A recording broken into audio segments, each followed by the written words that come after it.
Good evening. Welcome to this week's episode of Paranormal Lens, presented by Jott-Nyx Paranormal. I am Jamie Widener, and I have no idea where Jed Thomas went. He was right here, I swear, just a second ago. So hopefully he's going to catch up with us in a second, but I'll get us started. Why not? Hey, there you are. Uh, Woo! I told you I had things all messed up, Jamie. Well, that's all it takes is to press one wrong button and Uh-huh. everything just goes And I'm on the wrong side, aren't I? side. Oh my gosh, someone's going to tell us about that. I know, but that's okay. Let's do something different. Let's be bold, right? Sure. Why not? We can do this. We'll figure it out. Oh my gosh. Well, it's Tuesday, sir. How are you? I am tired and I'm fighting allergies. It was a long weekend. Right. Well, it's been a Um, long week, you know. We both had a theater event this weekend, that's correct. which was you had a lot more of it than I did, of course, but um, a couple many shows to see between Thursday and Saturday. Five shows, six, four, five, six. I don't know. I saw one. That's all Four. I Four. can There say. were four. Yeah. Okay. I know two Saturday. I guess they're Thursday and Friday. But anyway, great presentation by the Penn Manor School District of Big Fish, the scholastic version. Yeah. Fantastic. Really good story. I've always enjoyed the story. I saw it as a movie many years ago. If you haven't yet, I do recommend it. Ewan McGregor, pre Star Wars, back when he was a dramatic actor and not just cool as, AF.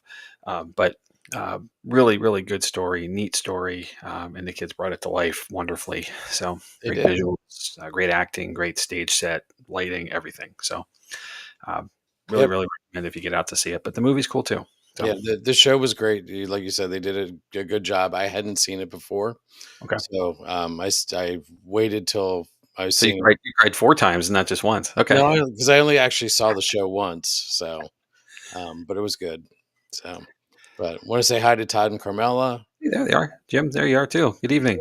And Jim says it's good to switch things up. All So, right. and Bert's here. So we're glad everybody's here. Um, thank you for dealing with us last week when we had the issues and had to start over. And we fixed it all in post. If you watched it on the Streaming services. streaming services, you probably didn't even know there was an issue. So Yep. Yeah, and that's funny. I just said this to Chad before we came on. Like for those who didn't know and seeing it elsewhere, hearing it elsewhere, you're like, what is he talking about? Like the issues, oh, but we actually literally dropped out completely, and came back in, of course, had to restart because nothing kept. And yeah, it was a problem with the server at our sponsor company. So, um, luckily we were able to get back and y'all stayed with us and thank you. hmm Appreciate it always, as always. and Heather's here and Frankie's here. So the Heather, gang's all here. man, I'll tell you what. We were talking about what we had last week, Jamie, but we also have a big trip on Thursday. We're going to Penn State with Zoe Yeah, to see accepted Cosmic School. senior day or accepted student day. Holy cow. Yeah. How did we get here? So, and decisions, big Mm, decision has to come. so, So, and hopefully I have a voice by then. So, well, so Zoe may be happy if I don't. I don't know. I'm not complaining if you don't. No. I hope you feel better soon. This is no fun. This time of year just stinks, and Yep. it's only going to get worse, sadly, as more things bloom. It's gotten warm finally here, and at least in South Central Pennsylvania, it was like 65 and just absolutely gorgeous today. I take my lunch break as a walk around the neighborhood where my office is, and I didn't want to go back. I just didn't, so I did. So, I have to eat and, pay bills, but Right. if I didn't have to do that, I don't know where I would have went, but definitely stayed out for a while. So, well, Yeah, I'll sit here and be quiet and let you talk about the topic for tonight, which yeah. Let's get to it. So tonight we're going to talk about Tommyknockers, and no, it's not going to be the Stephen King novel from back in the day. Uh, Although it was entertaining and fantastical, it is really about aliens as opposed to what true Tommyknockers are. Um, which I'll default to our friends over at Merriam-Webster, and they simply state that knocker is the ghost of a man killed in a mine. That's it.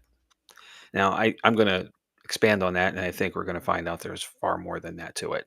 So, first of all, Tommyknockers have many names, and depending on where you are, wherever you are in the world, you might find them as something else. So, in Wales, and Tommyknockers are generally from Cornwall and Cornish descendants.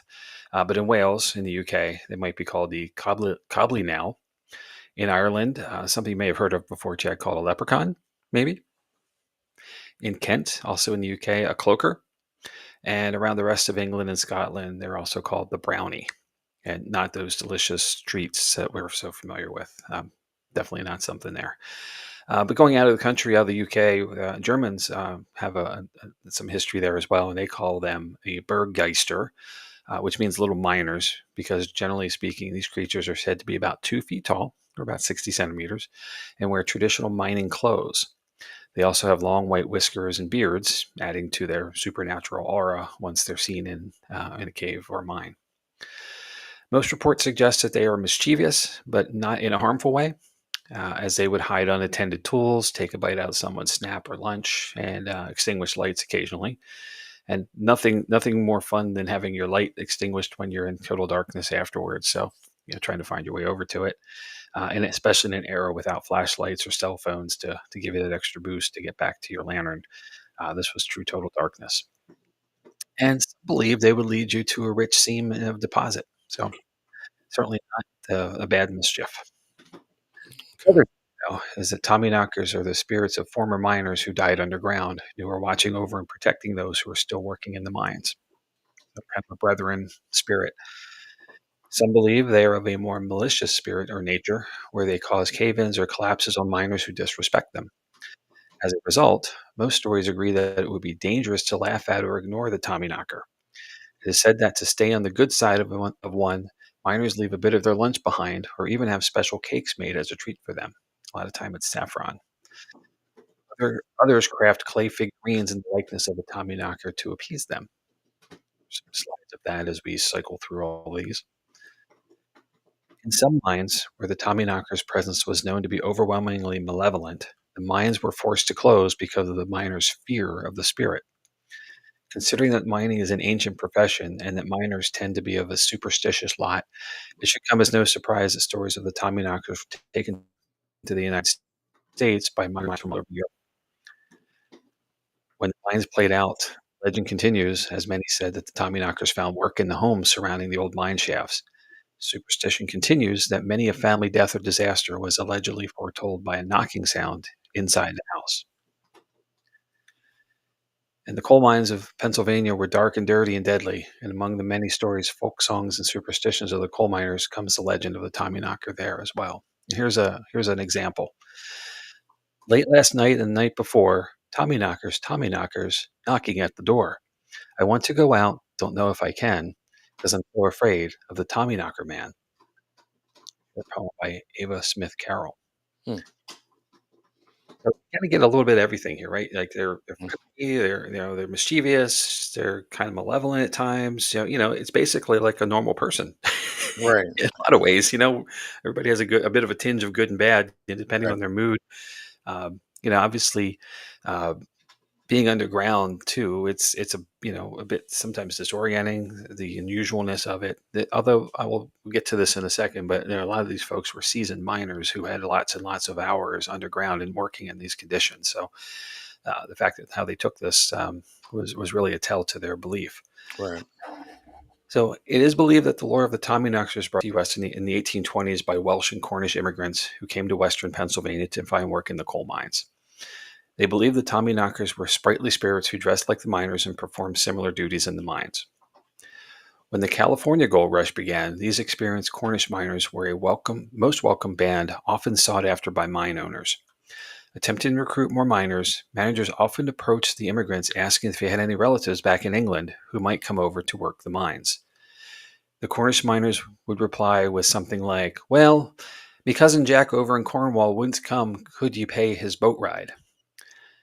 Soon, there were many miners who took the nickname Cousin Jacks, formed the core of American Western mining folk workforce. As such, their superstition of the Tommyknockers thrived and spread throughout the mines of the West. Hmm. The Tommyknockers were so important to the Cornish and Welsh miners that many would refuse to enter a mine unless the mining company assured them that the Tommyknockers were there. The practice of saying Tommyknockers were on duty became commonplace among mine owners. Stories of the Tommyknockers quickly spread across the United States. Both friend and foe, tales of the Tommyknockers were used to explain the unexplainable. If a miner's light went out and they were stranded in total darkness, it was the trick of a Tommyknocker. Anytime a miner narrowly escaped a tunnel collapse, it was thanks to the Tommyknockers. So strongly was the belief in the Tommyknockers that miners would include the Tommyknockers in their strikes. In 1956, the owners of a large mine in California decided to seal the entrance and close the mine. In response, a group of miners circulated a petition demanding the mine owners open the entrance and set the Tommyknockers free so they could go to work in other mines. Surprisingly, the mine owners complied. Go figure. So it's a lot of quick stuff, but there's some stories that I like to share too. Okay. The first. One unlucky miner named Eddie became the target of a Tommyknocker. They drove him, Tommyknockers, I'm sorry, plural. They drove him crazy, pelting him with stones, stealing his tools, blowing out his lantern.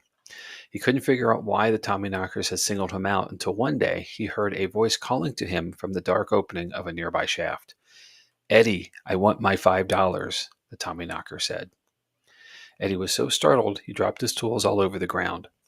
The voice sounded just like that of his old friend Joe, who had died in a cave-in a few months back. Eddie had borrowed $5 from Joe and had never returned it. Eddie went into the shaft, and sure enough, there was Joe Trewalney, his ghost, shrunk to the size of a 2-foot dwarf with a big, ugly head, large ears, and a crooked nose. He wore a peaked hat, a leather jacket, and water-soaked leather boots. The Tommyknocker was not pleased to see Eddie. Give me back my $5, Eddie, the ghost of his old friend demanded. I don't have any money on me, Joe, Eddie said, patting his pockets for emphasis. I've heard that before, said the Tommyknocker dryly. I didn't believe it then, and I won't believe it now. The Tommyknocker disappeared into thin air, leaving an uneasy Eddie to wonder what the ghost would do next. He soon found out. All day long, Eddie was plagued by the Tommyknocker. His ladder was shaken so hard he almost fell. The loud tapping noise of an invisible drill nearly drove him mad. He just missed being buried by a rockfall. And through it all, Joe's voice would haunt him. Give me back my $5, Eddie. All right, Joe, all right, Eddie finally yelled into the mouth of the tunnel where his friend had disappeared. I'll get your bloody $5. Abandoning his work for the day, Eddie made the long climb to the surface and took 5 silver dollars from the money box he kept under a loose board in his bedroom. Then he climbed back down into the mine and stuck the $5 into a crack in the wall next to the place Joe's spirit had appeared to him. There's your $5, Joe, Eddie shouted, his voice echoing oddly in the dark tunnel. It's about bloody time, Joe said, appearing next to him and peering critically into the crack where the money lay. Are you going to leave me alone now, Eddie asked. The Tommyknocker grinned impishly at Eddie. Maybe, he said, as he scooped up the $5 and disappeared into the dark. Interesting. Interesting. I see. I would have blamed it on his coworkers, and but not if he saw it. Well, true. The next. This is a little bit longer, so bear with me. Mm-hmm. I've heard a legend about the Tommyknockers. It happened nearly 200 years ago in the hills of Smokeshire, which is in the UK. There was a gold mine there. I've been to the mine. I know. The mine is abandoned now. Though there is still gold there, no one will mine it because of the Tommyknockers. They say that 3 men died there because they ignored the warning while 4 others escaped. The 3 who died were never found and the mine was sealed. No one would go back in there to work. Those who escaped told how they had been warned, hearing the tapping, and saw the gnomes as they raced toward the entrance just ahead of the mine collapsing. 4 heeded the warning, 3 stayed behind, mocking the others for their superstition. They aren't laughing anymore. I don't know how true this is, but there may be some truth to it. The legend of the Tommyknockers has been around for thousands of years, beginning in the tin mines in the days of the Roman Empire, when these creatures of the underworld took pity on the slaves who were forced to work the mines and warned them of danger and often helped them with their mining chores. Maybe it's all superstition. Then again, maybe it's not. Sometimes at night, if you sit quietly and listen near the entrance of this old abandoned mine, you can still hear the Tommyknockers at work. You can hear the tapping of their picks as they mine the gold that was left behind. Sometimes you can hear the faint echo of their voice beneath the hills of Smokeshire, and if you are lucky, and if you believe you may just find a small nugget or two, maybe some placer gold in the brook that runs down the hill below the mine that the Tommyknockers left behind. And the last. And I'm going to fully disclose that this is intended to be as tongue-in-cheek as it's going to sound. And I'll explain why when I'm done. Tommyknockers are an invasive species that is not native to the Pikes Peak region. The first recorded notation of their presence in Colorado dates back to the 1860s when Colorado was the Colorado Territory and mining was all the rage. That's where the species got its first toehold in the region. Like the cane toad in Australia, Tommyknockers found a perfect home in the state of Colorado very quickly. With no natural predators and hundreds of new mines dotting the mountains, Tommyknockers began to thrive. Caves and mines were the natural habitat of the Tommyknocker, where they originate from in Europe. There, Tommyknockers had several natural predators to keep their population in check. Not the case in our fair state. You will typically encounter Tommyknockers in caves and abandoned mines. They are small, humanoid creatures that live in the darker recesses of the caverns. It is very rare to catch sight of one unless you are deep in a cave system or mine, so unless you are an experienced spelunker or a very risk-loving explorer, the twain shall not meet.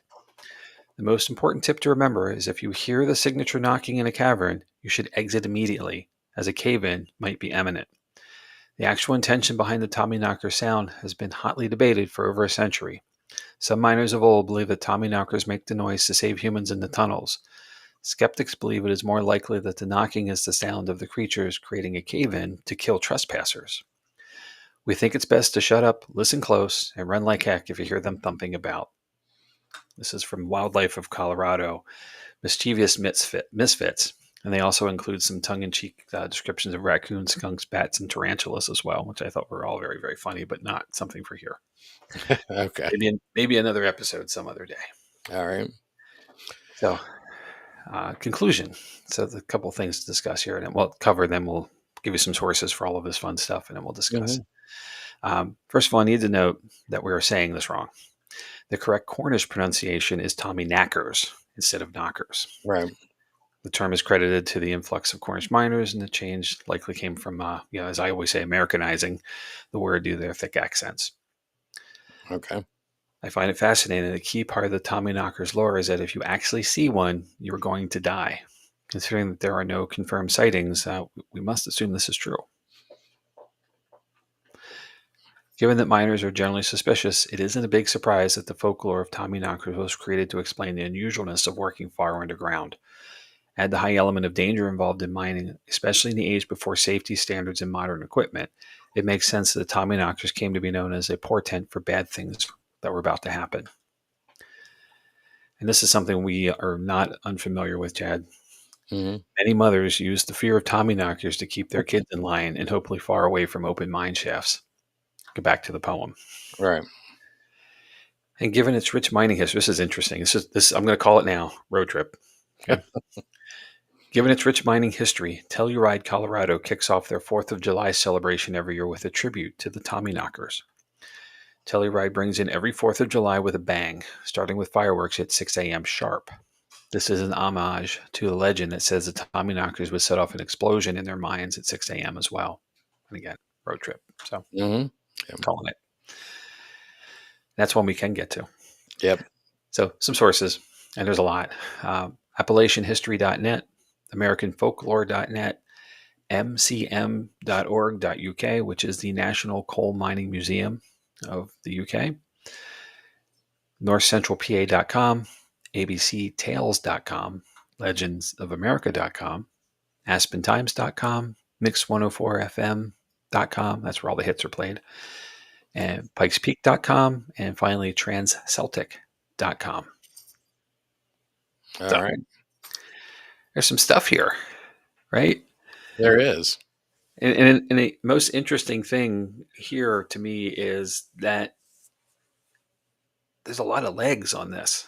Obviously folklore, Right. but it's one that has gone on and on and on and on. Right. And even as modernization has come as far back as the 1950s, and we weren't working with picks and shovels anymore. We had true equipment.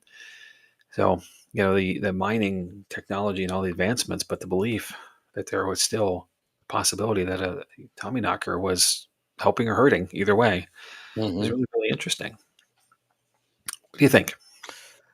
Well, it's it's definitely folklore. I'd like to believe it. I found it interesting. You said at one point that they used to leave them snacks Mhm. and specifically, you mentioned saffron, Yeah. which is a very expensive spice to use. Yep. I Um, agree. so it wasn't just like they were leaving them bread and water. Like they respected them if they were using saffron. Let's So say it this way too, and let's be honest about it. It wasn't the miner who was making the saffron cakes; it was the Mrs. Miner, this is right? true. Yeah. Who was really interested in making sure her husband came home safely every day. Right.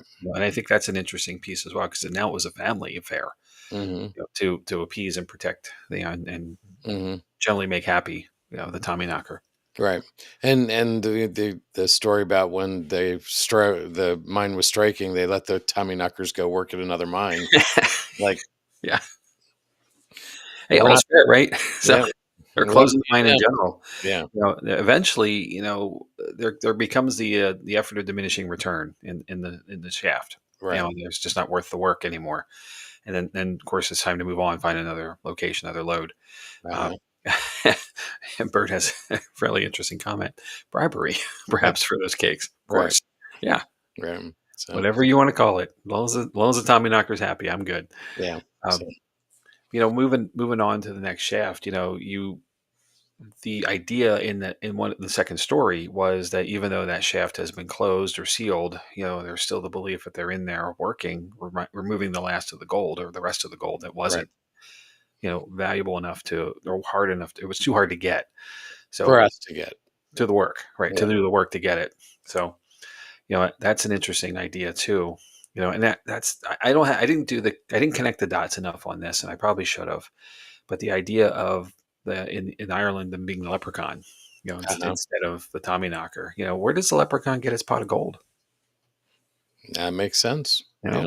Maybe that's how, and Hmm. that's why he wants to protect it. He's worked really hard to get it. Right.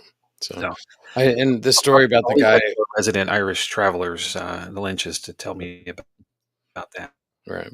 perhaps, but not sure. But I mean, that's a curious question for me. I should have Hmm. connected that dot. I apologize, guys. And the story about the guy owing his coworker who had passed $5 and him collecting it is just that's intriguing. So Sure. Well, there's two things that come to me on that. One is that the classic 1980s movie Better Off Dead, John uh Cusack. I want my $2. Because he gyps the paper boy. He chases him all over the place. He keeps popping up. Want my $2. hmm Uh, and two, it's kind of like not as graphic sense in as graphic a sense, but it's kind of like the Telltale Heart. He knows he owes this guy money. So right. is it really the spirit of his friend, or is it really just his guilt? His conscience, yeah. Right. It's racking him. So either way, it's interesting. True. Yeah.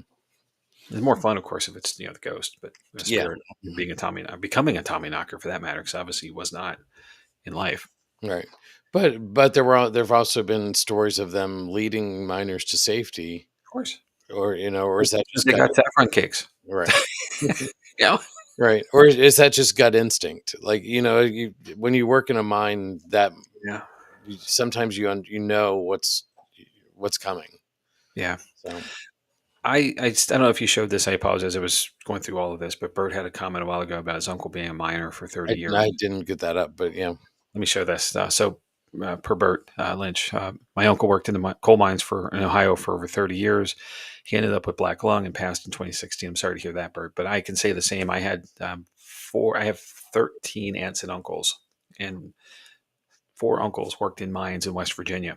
And the same idea that, they were down there and they gave it up for quite a while ago. Obviously, they're old now, but they would tell stories around the campfire, of the weirdness of being in the mines and all that stuff. It's meant to scare us kids, and I think anyway. Uh-huh. Looking back on it now, I wish we would have recorded or documented these along the way. Hmm. But unfortunately, too, the stories always changed a little bit every time they told them. So, mm, you know, Right. uh, that's how it works. But Were the were idea, they were they stories to scare you just to scare you, or were they to scare you to keep you out of mining so you didn't go into such a a little bit of both, I think. yeah, The scare, especially when we was very young, right. kids were, 5, 7, 8, 10, whatever, in that young Mhm. window, the elementary school age. And then later on, I'm sure it was to divert us. But by then, they had all left that area and then But, moved up here into the Pennsylvania, South Central PA area as well. So mhm. I think that was part of it. It's just they don't do it. Um, Right. I guess there's there probably was some opportunity that was lucrative at a time, but as time goes on, the work wears you down, Yeah. and obviously the exposure to the elements, especially in the coal mines, the exposure to the elements of the coal will allow you to get that black lung or cancer in general. Mhm. And that's certainly not worth it in the long run. Right. The Lynches are going to next time over in Ireland, they're going to hunt a leprechaun and ask him. So I appreciate that, guys. Right. I find this comment interesting too. We both went to put it up at the same time. Yeah, Bert's uncle wouldn't talk about his time in the mines, yeah, which and there's probably a reason, Mhm. and I mean, I obviously can't speculate, then I won't. But there was it's hard work. It's And serious work as things that well. happened, and it's like a lot of soldiers won't talk about their time in country, Exactly. and I like was thinking the same thing. yeah, it's You're just absolutely right. and that's something to respect, and Yep. they're there to do a job, and they don't have to want to relive it. So Well, there are inherent risks anytime you go away from broad, wide open spaces into anything underground, or even out into caverns and such. Not mine shafts that are dug, but even open caves. In caverns like that, you always run an inherent risk of having something happen. The right, collapse comes to mind immediately. But just getting, I think of 128 hours, the story where the guy went hiking without telling anybody, slipped, got caught between two rocks, and had to amputate his arm uh-huh. to survive. Like all kinds of things can happen to you out in the wild, and without resources and connections and people around you, Hmm. you not come back. And Well, every day you went underground, you had the risk of that. right.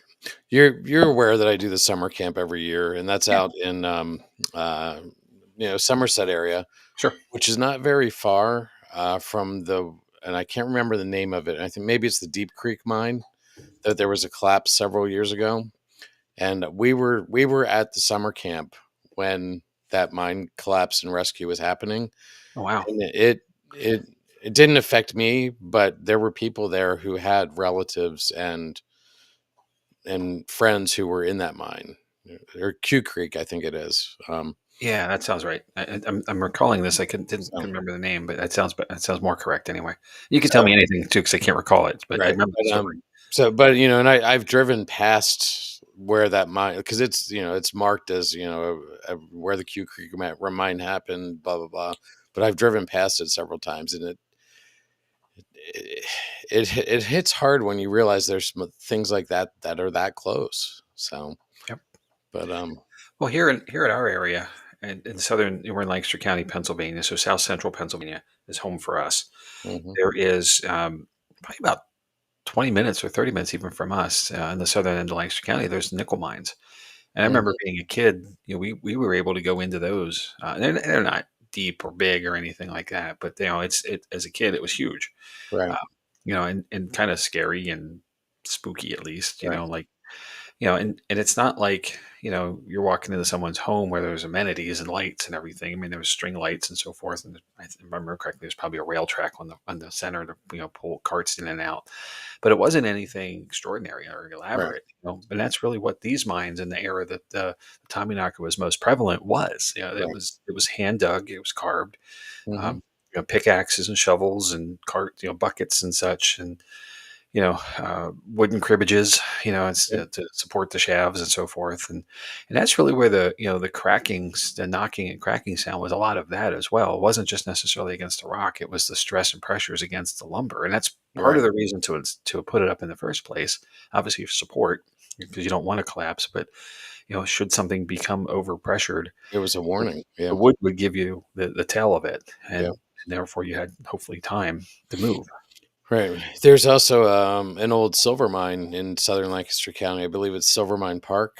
Yeah, Um, same thing, actually. It's a nickel silver mine, something like that. I forget the name of it, I'm right. sorry, but, it's still there. I know the Unfortunately, silver mine it was a Native American one, but it's now sealed off, yeah, and you can't go in it anymore. Or I would and have. well, right. Well, in Mount Joy, right, not too far actually from where we are with the brewery, on the way to the Mount Joy Cemetery, if you go up the back way by the Votech school, you can turn right before, instead of going left up and around to the hilltop where the cemetery is. And there's a cave back in there that I recall being in as a kid as well, supervised, but and it Right. was one of those ones where if you went, you could go so far, and then once you started to lose light, then you had to have some resources, but it Right. went in a good bit before you lost light. So checking it out, kind of just climbing around, calling around, Right.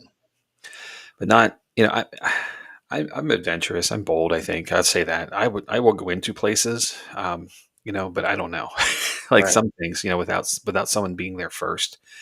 Um, I went to college in Albuquerque, New Mexico, at the at UNM, University of New Mexico, and studied archaeology.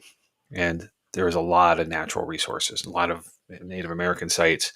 One of the things that was that reminded me the most of this is there's a thing called Sandia Cave or Sandia Man Cave, um, on the mountain just on the east side of the city. And it's a back of the thing and a trek up and around to get to it. But the cave is a wide opening, and the point is there was a prehistoric man found there, Sandia Man, because of Sandia Mountain. Um, Back in the 20s or so. It's a while ago, quite a Okay. few years ago now, decades ago. And it starts as a fairly wide opening, which was a domicile. Someone lived there, this guy, and then hopefully his family. And then it gets really tight and really narrow and really low, and you kind of almost have to crawl to get through. And it opens again into a large chamber. And if you're claustrophobic or have any at all fears of tightness, you're probably not going to go much further. But it is well worth it to go beyond, because there's cave art, there's all kinds of stuff that's just now preserved, and it's an established place. Hmm. You certainly get the Right. feel for what it would have been being in prehistoric times there. Still very cool. Not a mining situation by any means, Right. but even there, people are finding ways. Once they empowered fire, that made this a livable place, Right. which is really Um, fascinating. Here's a comment that Heather put up. Bert and I did a tour of Pioneer Tunnel coal mine in Ashland, PA. I could never do that for a living. It was way too claustrophobic for me. My heart was racing just taking a tour. Yep. I'm not. I remember taking a tour of a coal mine as well. It's definitely an experience that everyone should have. Um, That's what we did around here as kids, though. yeah, because it's like it's a resource that we all have used at one point or another in our life, whether we realize it or not, Yeah. because electricity was made from coal Yep. quite often, especially in Absolutely. this area. Still is. Still And so, is. yeah, definitely still is. We saw Um, Burner Island, the coal processing facility up on the Susquehanna, just a little bit north of us, right. right above Um, Bainbridge. and we there's blacksmiths used it. People used it for heating. I remember my grandparents Yeah, talking about the coal chute that they had in their basement from the street. That absolutely. Well, you probably got a lot of it for Christmas through the years, so well, we weren't going to talk about that, Jamie. Anyway, so it's definitely worth doing that, just to sense that temperature change from being on the surface and yeah, realizing that these people had to work in such a dramatic place. I don't know how else to explain it, but sure.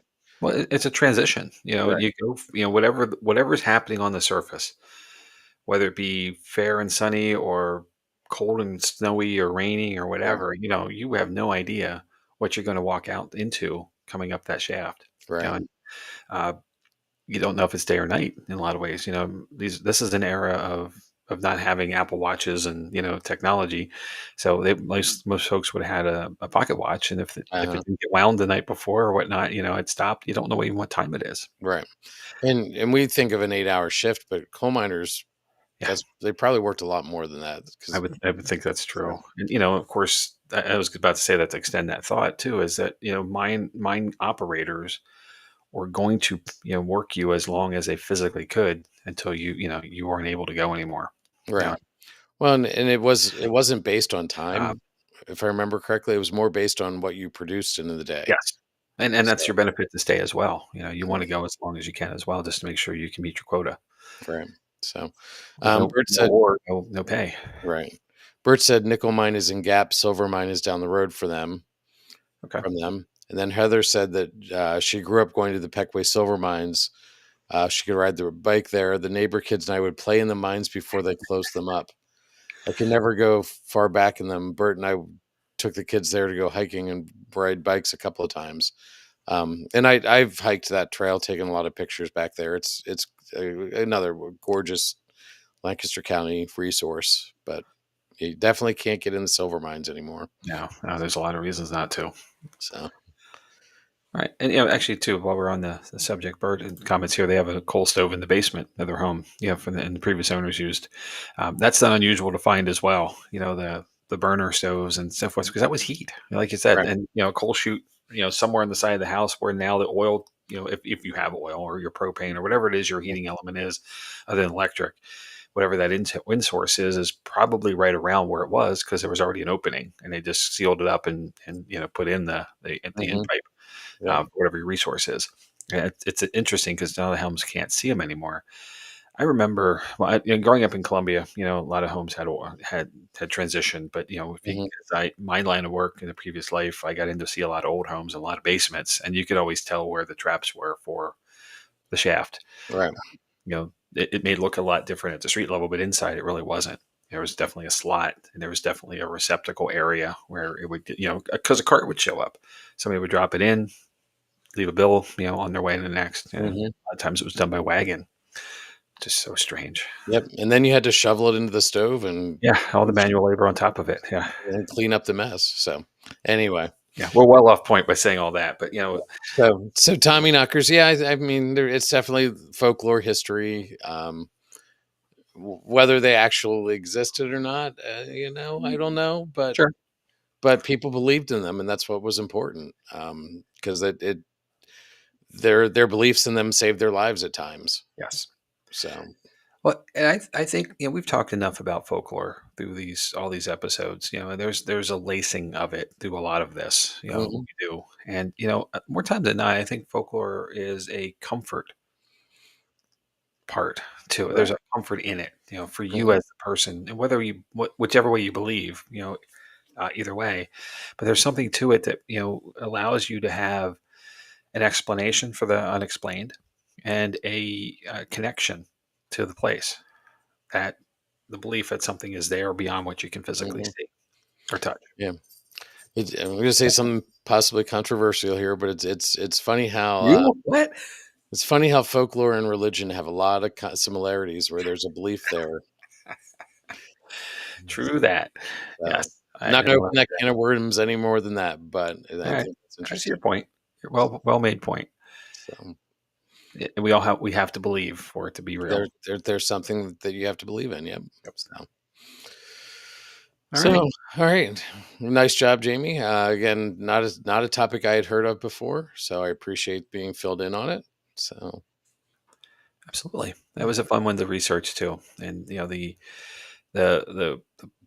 tongue in cheek tale of Tommyknockers from Colorado was the last thing I found. One of the last things I uh-huh, found, and honestly, I laughed as I read it. So I'm like, I have to share this one. But the idea that we have carried on this tradition of sharing the belief for thousands of years, and you're going back into Roman days, with slaves working mines, to current. We're uh, talking eons of time, and the uniqueness is that the story hasn't changed. right. The idea is the same, the belief is the same, the good, bad, and ugly of it is the same. So there must be something to keep it going Mhm. and going and going. So, Bert has a comment here about the same as believing in spirits, and that some usually are your ancestors warn you of danger. It's a good So, point.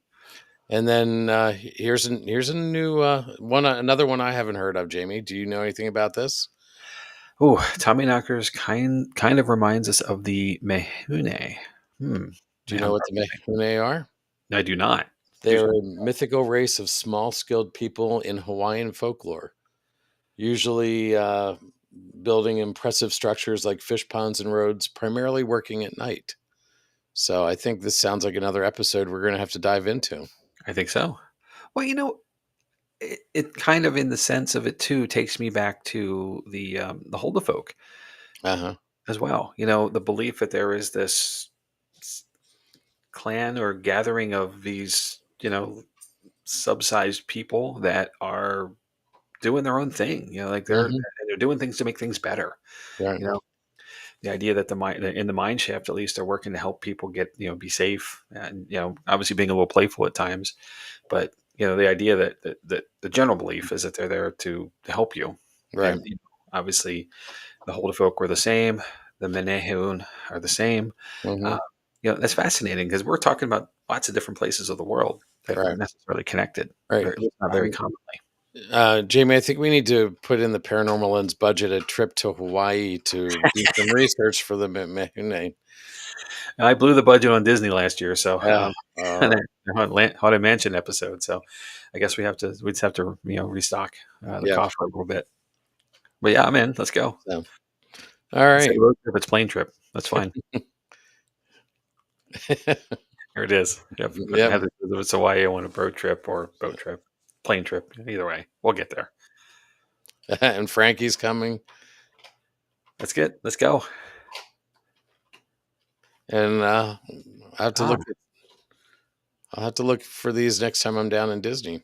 Yeah, that's coming up, isn't it? There's a class trip somewhere this No, spring, is November. It's in the fall. in the fall. Okay, later this year. Okay, So, perfect.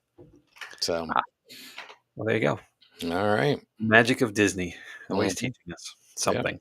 So, well, should we talk about what's coming up for us, Jamie? Sure. Yeah, let's All move right. on. Next week, I'm going to be talking about the Dybbuk box, which, as you may find out, will tie into your next, your following week, paranormal hoaxes.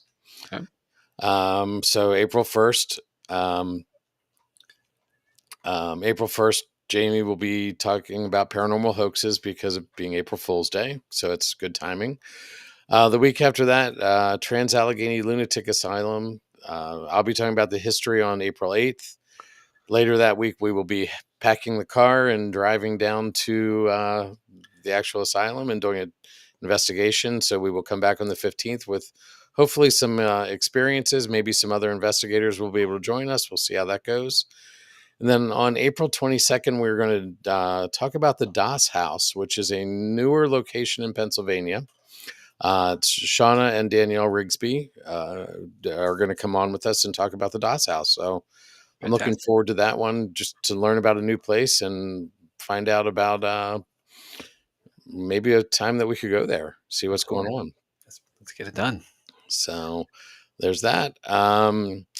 Upcoming investigations. We unfortunately we will not be having an investigation this weekend, which we thought we were going to on the 22nd. Yeah. That was unfortunately canceled. But let's see. On April 10th, I said earlier, we're going to investigate Trans Allegheny Lunatic Asylum. The 26th, we will be back at the brewery. Then May 17th, we will be back at the brewery for our Parent Unity event with Land and Legends Paranormal. Stacy was with us earlier, so we're looking forward to that. June 21st, public investigation at Brewby's Brewery. And then June 28th, you can find a bunch of us at the Haunted Crescent Sanatorium and Prison Paracon, which I'll have a slide for that in a minute. Yep. We're road tripping. We're road tripping. And Jamie, I think we're going to have stickers to hand out at the very least. I know we will. So, Absolutely. join us there. Like I said, we're going to have the Para Unity event with Stacy and Gary Smith, Land and Legends Paranormal on May 17th. Join us for that. We're going to have, like I said, the Haunted Crescent Paracon and Horror Show. Look for it online. It's, you do a Google search for Paracon, and we will be there. So I'm laughing here too. I'm smiling. I'm trying not yeah, to laugh out loud. I'm reading some of the comments that are yeah, streaming while we're talking. But yeah. I'm catching it out Frank, of the corner of my eye. So Frankie validates Crescent is amazing. This is the one place that I have yet to be, right, and every time we've been there several times as a team, right, and every time it's sadly it's mostly been weekdays for opportunities, and I just couldn't get away or can't get away as easily as others perhaps. right. So I haven't found my time there yet, but And I will. I'm committed to this, so I'm Right. definitely going to be there. And I believe, if I'm not mistaken, there's some investigation opportunity after the Paracon. So There is, yep. So I'm looking you're forward. allowed to wander the buildings while the Paracon is going on, Okay. and then there's a separate paid event afterwards. Okay. So Fantastic. we're gonna have to look into that, Jamie. Yes. So Yeah, I'm waiting for this for quite a while, knowing we were doing it, but waiting for an opportunity at least to get back to, right. or out to Crescent. I shouldn't say back, but out to Crescent. Hmm. So yay, let's go. So And from Todd and Carmela, FYI, Carmela said she can book you a trip to Hawaii. So for you and I, so okay, where do I sign? yeah. So all right, and then our typical social media where you found us. We're on Facebook, TikTok, Instagram, YouTube. If you have a comment about the show, you want to complain about my voice not being here tonight, I apologize. Email us at Or Paranormal just in general Lens. about his voice when it's normal too. That's fine. That would be Paranormal Lens Podcast at gmail.com. Working on some other email addresses. Jott-Nyx is working on a website, and when that's up, we may have a Paranormal Lens at jotnyx.paranormal.com. So Ooh, we'll yeah. see. We're getting there. We're slowly getting there. Yeah, As usual, I you have can. to ask you something real quick. Is that you or Maggie squeaking? That is Maggie. She came down with her toy. Okay. Okay. So my voice isn't that bad yet. Our third teammate right there. So So um, so yeah, check out Linktree, Paranormal Lens for all our links and socials and all that stuff there. absolutely. So I just want to thank everybody for joining us again. I appreciate you spending the hour with us, or your Tuesday evening. Um, Jamie, any final thoughts? No, it was a pleasure to do this episode. Thank you all. We're always trying to find fun things and unique things to discuss and share. Um, oh, I should have stopped talking and said no, we're done. But here it is. All right, so Bert, I want to complain. You were on the wrong side. It took the whole episode, dude. Yep, yep, Come it did. on, it couldn't have bothered you that much. All right, we'll be on the right. We'll be on the correct sides of the right side. We're always on the right side, the good side of each other here. So next time, Here we promise. go. Just for Bert. Just Tease. for Bert. All So, right. If I knew where that button was, I'd have pressed it too. Um, so many things here. Uh, so but the point I was trying to say is, we're always trying to find things that we find interesting first, but also things that we think you guys will too. So if there's something that you are interested in hearing from us or having us do, just reach out. And the email, Facebook. Obviously, you can leave a message if you're catching us on the streaming services. Leave a comment. We're in. We always will be in to do listener submission episodes. We've done several already. We'll do several more. We'll whatever, however many. yep. And self-produced, so we can move our schedule around. See a little time to research it and figure out what to do with it. And if it's your story, and something you want to share personally, we can have you on. So it's Hmm. easy. We know how to do that. So just feel free to reach out and touch base and keep it coming. We're here for you. Oh, there's Chris. Hey, Chris, welcome. Welcome. Nope. Nope, we're both clicking buttons again. I'm gonna let I it got go. it. Hands All free. right. Yep. Hello from Um, Gettysburg. Well, yep. all right. Chris is with the orphanage and or the Jenny Wade House. I forget exactly which one. I'm sorry, Chris. Both are great. But part of our team was down there a couple weeks ago and had a good time. And Yep. I was there before that. And Chris is a wonderful person. Definitely recommend getting out there. So Very cool. Looking forward to seeing you in the field soon. so all right, Jamie. Anything else? No, sir. I think I've got it all, and that's my story. I'm sticking to it. So, just thanks everybody for paying a little bit of your time tonight with us. We'll see you next time, and we'll talk about the Dybbuk box. All right. Sounds good. Thanks, everybody. Good night. Take care.